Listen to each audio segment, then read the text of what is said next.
Chelsea prodigy turned Liverpool reject, now Dominic Solanke's finally thriving. Dominic Solanke has had to take a few backward steps in his fledgling career already, but hopes that, under the tutelage of Scott Parker, he's now on the verge of finally fulfilling a career that once looked so rich in promise. A classic case of a young English player tipped for the top whose development stagnated as he struggled to get regular minutes in the Premier League. We've heard that story before.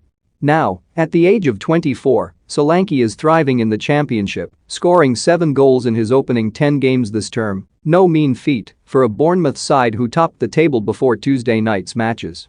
As a teenage prodigy, he won and starred in several FA Youth Cup triumphs whilst at Chelsea, but for a period being a promising young player seemed more of a curse than a blessing at Stamford Bridge.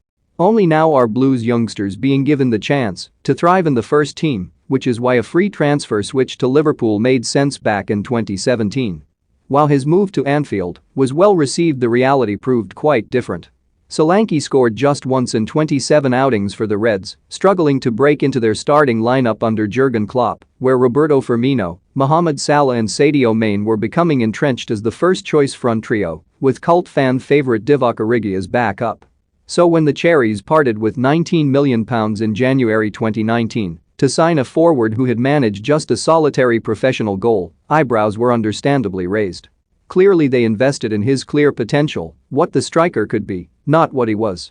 After all, Solanke helped England win the Under-20 World Cup back in 2017 and was named the tournament's best player, thus earning him the Golden Ball.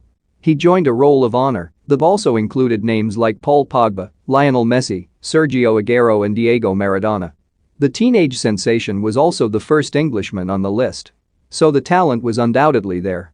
But on the South Coast, Solanke was unable to help Bournemouth survive the drop, never fully trusted by Eddie Howe and having to act as backup to Callum Wilson. Thus, his senior career continued to go in the opposite direction to which many had expected when he was a young lion. Last term, however, down in the second tier, his goal tally reached double figures for the first time, despite Bournemouth's somewhat chaotic return to Championship life. The confidence brought by regular minutes looks to have seeped through to the current campaign, where he has started with a bang, finally looking comfortable in senior football. His new manager is certainly impressed with what he's seen so far, citing him as the complete striker. Will Dominic Solanke ever play for England again? Have your say in the comments. I'm really delighted with Dom. I've said many times I think he's an all-round 9, says Parker. He's someone who has got everything in his game as a modern-day no.9 really. A modern-day number 9 is not just about scoring goals, and I know that sounds crazy, for a large part, of course it is.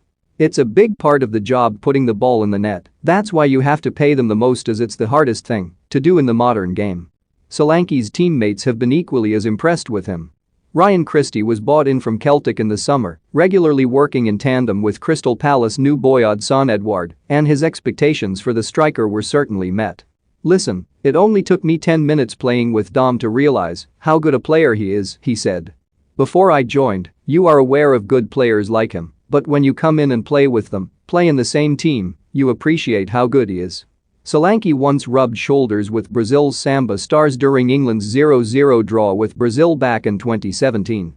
He no doubt still harbors international ambitions, and getting promoted with his Bournemouth side and scoring goals in the process could be his best bet. He'll have been buoyed by seeing Patrick Bamford recently capped by Gareth Southgate. And the Leeds Stars' route to the Three Lions squad very much started by scoring goals in the second tier amid criticism and questions over whether he could perform at a higher level before translating that form to the Premier League.